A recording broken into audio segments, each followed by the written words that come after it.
नमस्कार। Course of discourse में मैं पुष्पेंद्र कुमार आपका एक बार फिर से स्वागत करता हूं। कृषि उपजों के न्यूनतम समर्थन मूल्य के वैधानिक अधिकार समेत अनेक मांगों को लेकर मुख्य रूप से पंजाब के किसानों का आंदोलन एक बार फिर चिंता और चर्चा में है। हरित क्रांति के सबसे बड़े लाभार्थी राज्य पंजाब के आंदोलित किसानों को हरियाणा सरकार ने अपने राज्य की सीमा में प्रवेश करने से रोक रखा है, जबकि वे दिल्ली आना चाहते हैं।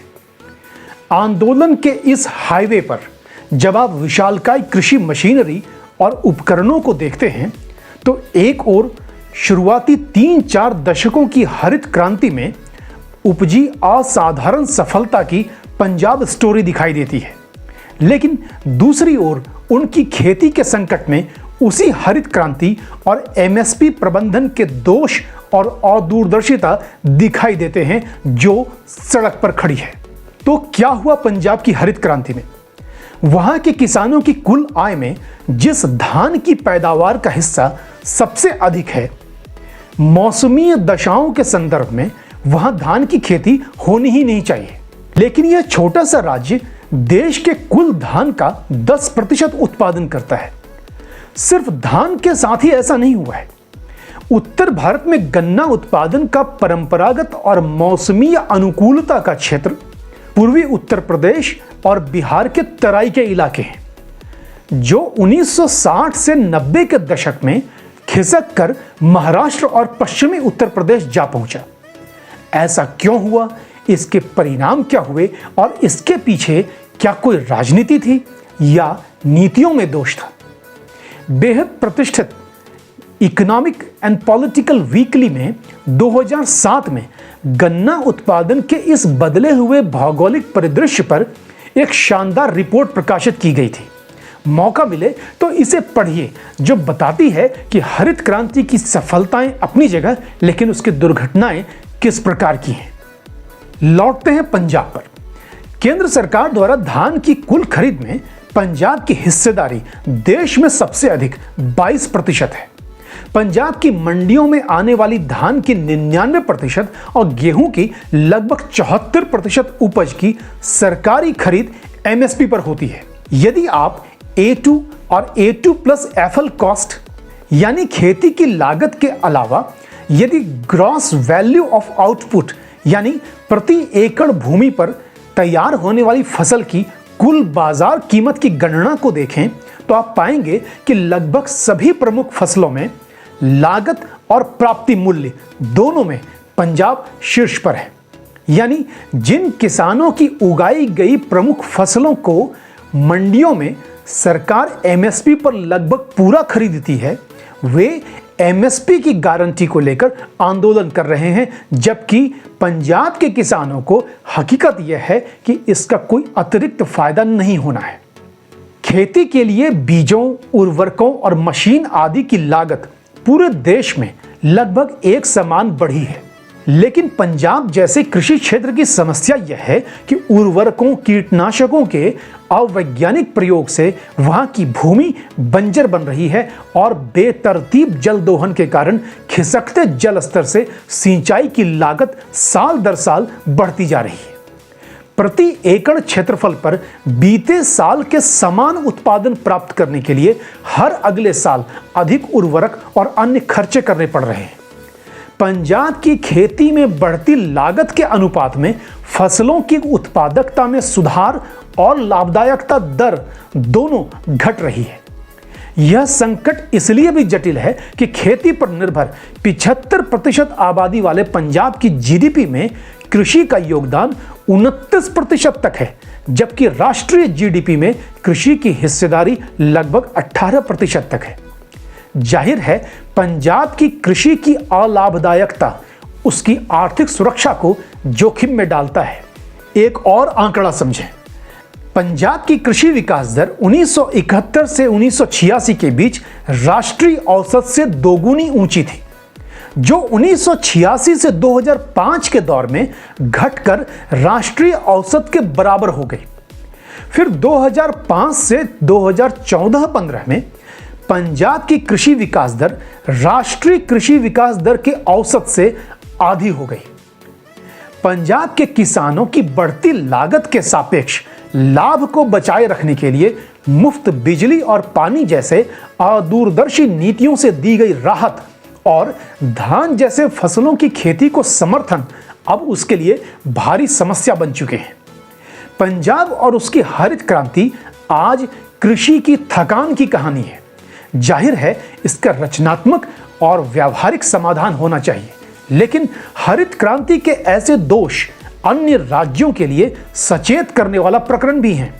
पंजाब समेत हरियाणा और पश्चिमी उत्तर प्रदेश के क्षेत्र में खेती बचाने का और आमदनी बढ़ाने का समाधान धान गेहूं के फसल चक्र में नहीं बल्कि कृषि विविधीकरण में है, जहां कम पानी और रासायनिक व जैविक उर्वरकों के संतुलित उपयोग पर दूसरी रणनीतिक फसलों का उत्पादन हो और स्वामीनाथन समिति की सिफारिशों के अनुरूप खेती की कुल लागत यानी C2 के ऊपर 50% लाभ की गारंटी पर निर्धारित MSP पर सरकारी खरीद की मौजूदा व्यवस्था में इन फसलों की खरीद हो, ताकि किसान अपनी लाभदायकता और कृषि पारिस्थितिकी तंत्र को बचा और बढ़ा सके।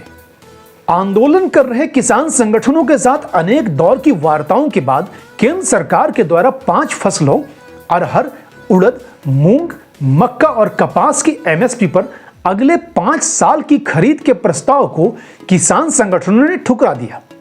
फसल विविधीकरण यानी पानी की जबरदस्त खपत वाले धान की खेती को छोड़ने की शर्त और इन फसलों की बाजार दर सरकार निर्धारित MSP से आमतौर पर अधिक रहने के कारण सरकारी खरीद का कोई औचित्य न होने के आधार पर किसान नेता इस प्रस्ताव को खारिज कर रहे हैं। वे सभी 22 फसलों पर MSP की गारंटी कानून समेत अपनी दूसरी सभी मांगों को पूरा कराने पर अड़े हैं। लेकिन यदि 5 फसलों पर MSP खरीद की गारंटी के कारण फसल विविधीकरण हो, लागत में कमी आने से लाभदायकता और पोषण सुरक्षा बढ़े और मान लें कि अधिक उत्पादन की वजह से बाजार में कीमत गिरती है और सरकारी खरीद से किसानों को आर्थिक सुरक्षा मिल सकती है, तो ऐसे में 5 फसलों पर 5 साल के इस प्रयोग में मुझे कोई बुराई नहीं दिखती है। मेरी समझ है कि सरकार ने जिन 5 फसलों का चयन किया है उसमें भारतीय उपभोक्ताओं की बदलती हुई मांग, मुद्रास्फीति पर इन फसलों का प्रभाव, सरकारी खरीद के बाद बाजार में उनके बेचे जा सकने की संभावना और बायो एनर्जी के वैकल्पिक आयाम मुख्य आधार हैं और सही भी हैं। हमें समझना होगा कि हरित क्रांति और MSP सिस्टम की प्रासंगिकता बदल चुकी है और उसके अनेक दोष भी हैं जिनका समाधान करना किसानों के भी दीर्घकालिक हित में है। तथ्य यह है कि आज दूध समेत पशुपालन, फल, फूल, सब्जियों और मसालों आदि की खेती की अर्थव्यवस्था MSP वाली फसलों की अर्थव्यवस्था से कहीं बड़ी हो चुकी है। 72% कृषि उपजों के लिए कोई MSP नहीं है। तथ्य यह भी है कि दूध और पोल्ट्री MSP के बिना अच्छी तरह से फल फूल रहे हैं, यानी MSP प्रणाली को लेकर रणनीतिक सुधार और रचनात्मक साहस की जरूरत है। इंडियन एक्सप्रेस ने 15 फरवरी को अपने संपादकीय में लिखा कि guaranteeing MSP through legislation will result in a logistic nightmare at best and fiscal disaster at worst.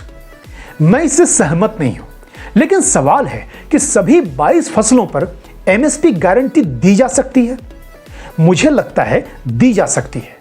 कुछ रिपोर्ट ने लिखा है कि 23 में से 16 महत्वपूर्ण MSP निर्धारित फसलों जो कुल उत्पादन का 90% है, उसकी सरकारी खरीद में लगभग 10 लाख करोड़ रुपए की आवश्यकता होगी। यह भ्रामक तथ्य है। पहली बात कि सरकार को MSP पर खरीद करना बाजार में उसकी कीमत को बनाए रखने के लिए दखल देने वाली नीति जैसी ही होगी। व्यावहारिक आकलन यही है कि यदि सरकार बाजार में आने वाले अतिरिक्त MSP निर्धारित फसलों की खरीद करे तो उसमें 1.5 से 2.5 लाख करोड़ रुपए लग सकते हैं, वह भी किश्तों में। लेकिन चूंकि सरकार जो भी खरीदेगी उसे बेचेगी भी, लिहाजा खरीद से लेकर बिक्री तक सभी लागतों की गणना करें तो सरकार को 30-40 हजार करोड़ रुपए अतिरिक्त खर्च करने होंगे। लेकिन यह तो असंभव है कि सरकार फसलों के निजी खरीदारों को एमएसपी पर ही खरीदने के लिए बाध्य करे। महाराष्ट्र में यह प्रयोग विफल हो चुका है और यह भी तय है कि सरकार द्वारा खरीदे गए उपजों के भंडारण की एक चुनौती तो होगी। हमें सरकारी खरीद के भंडारण सहित कुल आर्थिक लागत यानी इकोनॉमिक कॉस्ट को भी समझना होगा। प्रधानमंत्री गरीब कल्याण अन्न योजना में मुफ्त से लेकर पीडीएस सिस्टम में मिलने वाले चावल और गेहूं की एमएसपी पर सरकारी खरीद के बाद उसके भंडारण और वितरण की कुल इकोनॉमिक कॉस्ट साल 2022-23 में चावल पर प्रति किलो 37 रुपए और गेहूं पर 26 रुपए किलो बैठी थी। बेहतर यही है कि किसानों को इनकम सपोर्ट सिस्टम के तहत सब्सिडी दी जाए। मुझे भी लगता है कि भावांतर यानी प्राइस डेफिशिएंसी पेमेंट इसका एक व्यवहारिक विकल्प है, जिसमें निर्धारित एमएसपी से कम कीमत पर बिकने वाली फसल पर एमएसपी की राशि से अंतर को सीधे किसानों के बैंक खाते में ट्रांसफर किया जा सकता है। इसकी अनुमानित लागत लगभग 25 से 35 हजार करोड़ रुपए हो सकती है। इस प्रणाली में सरकार को न तो भंडारण क्षमता निर्मित करने की आवश्यकता है, न ही बाजार तंत्र में सरकार के द्वारा किसी दखलंदाजी की जरूरत। इस सिस्टम में किसानों के कृषि क्षेत्रफल, उगाई गई फसल, मंडी में लाई गई उपज की मात्रा और खरीदने वाले के द्वारा किए गए भुगतान को इलेक्ट्रॉनिक ट्रेडिंग प्लेटफॉर्म पर ऑपरेट, मैनेज और सर्विलांस करना होगा, जिससे कृषि बाजार को अंततः फॉर्मलाइज करना भी आसान हो जाएगा।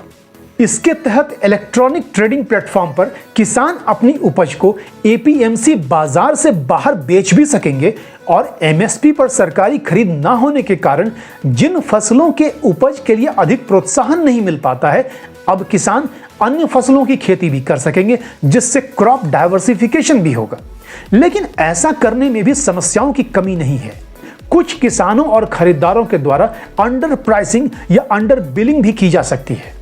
इस प्रणाली में न्यूनतम समर्थन मूल्य यानी मिनिमम सपोर्ट प्राइस की जगह सरकार द्वारा बाजार के लिए मिनिमम सेलिंग प्राइस निर्धारित करना जरूरी हो सकता है।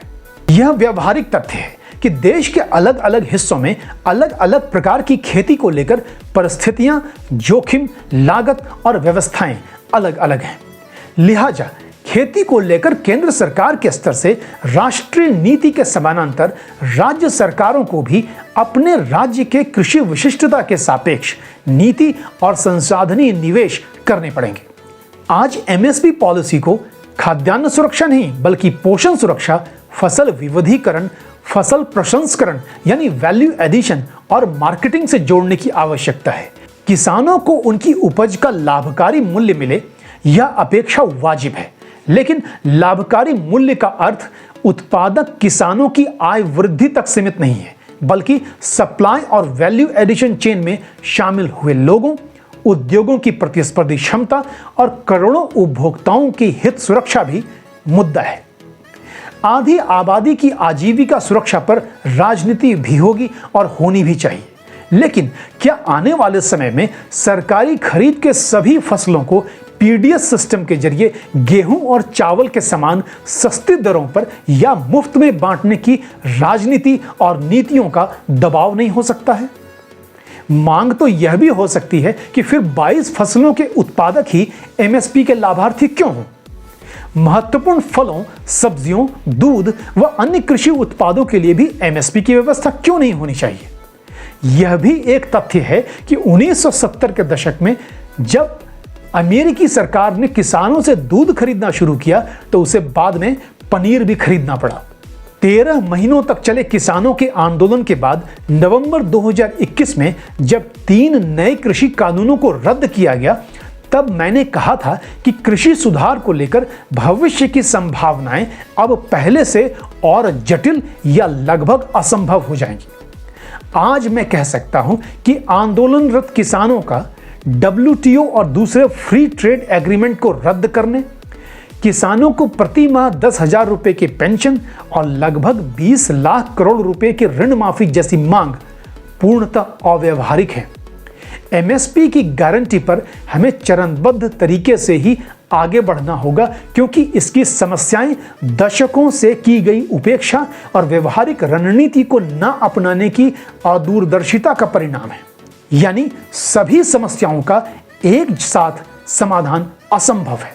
हरित क्रांति की सफलताओं में छिपे हुए दोष यदि आज हमारे किसानों का संकट बन चुके हैं, तो किसानों के इस आंदोलन में की जा रही कुछ अव्यवहारिक मांगों और उसके जिद के कारण यदि कृषि सुधार दिशाहीनता में फंसती रही तो यह भविष्य के लिए शुभ नहीं होगा।